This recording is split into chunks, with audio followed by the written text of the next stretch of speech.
Dr. King was a democratic socialist who was committed to radical racial justice. We have to stop lying to ourselves. We have to stop picking his bones clean and confront what he actually called us to be.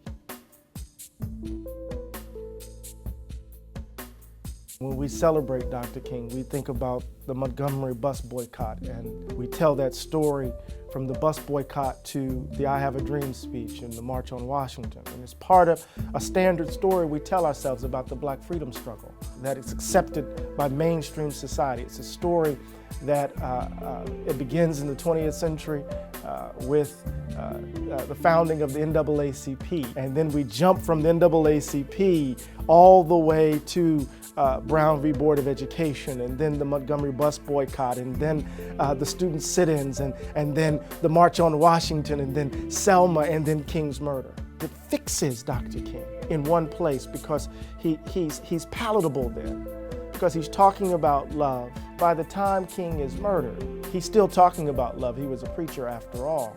But he's speaking to the three evils: the peril of militarism, the effects of capitalism, and of course, the ongoing sin of racism. Dr. King was also engaged in a radical politics because he understood that radical change was necessary if the country was actually going to be saved. There's this sense in which Dr. King has always invoked the Dr. King of 1963, the Dr. King of 62, 61, the Dr. King of the Montgomery bus boycott, in order to constrain the scope and extent of our politics. But when we talk about Dr. King of 68, when he's talking about a fundamental reordering of our economic reality, when he's thinking about and trying to organize a poor people's campaign, where he's going to bring poor people from around the country, black people, brown people, white people from around the country, to build a tent city in Washington, D.C., to bring to the fore the situation, the circumstance of poor people around the country.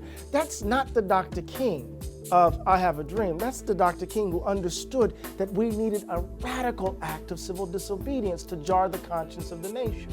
Remember, by the time he was shot down on April 4th, 1968, Dr. King was calling for a fundamental reordering of America's economic system. He understood that racial justice was tied to economic justice. Right? He understood that a system, an economic system, which presupposed that there was disposable people, could only produce a society that was predicated upon evil. And so he challenged the very assumptions of the country. And he did so from a moral standpoint. And for some, that was not only radical, for some in the government, he was the most dangerous human being in the country.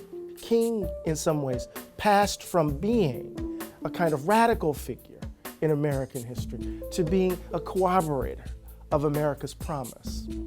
King became not the figure who challenged us to live up to the principles of the revolution. King became an affirmer of those principles, a kind of voice that in some ways celebrated the greatness of America. So he crossed over and became, in the symbology of the country, a figure consistent with Washington and Jefferson and the like.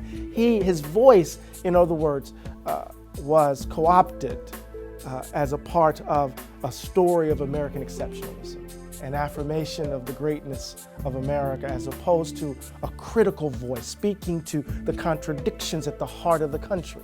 Dr. King would not be satisfied with the moderates of today. Dr. King would be highly critical of folk who are satisfied with the current order of things, or folk who are willing to bite their tongue in the face of the nastiness and ugliness of a person like Donald Trump. I think if Dr. King were to be here in this moment, he would see a continuation of the forces that he confronted in the last days of his life.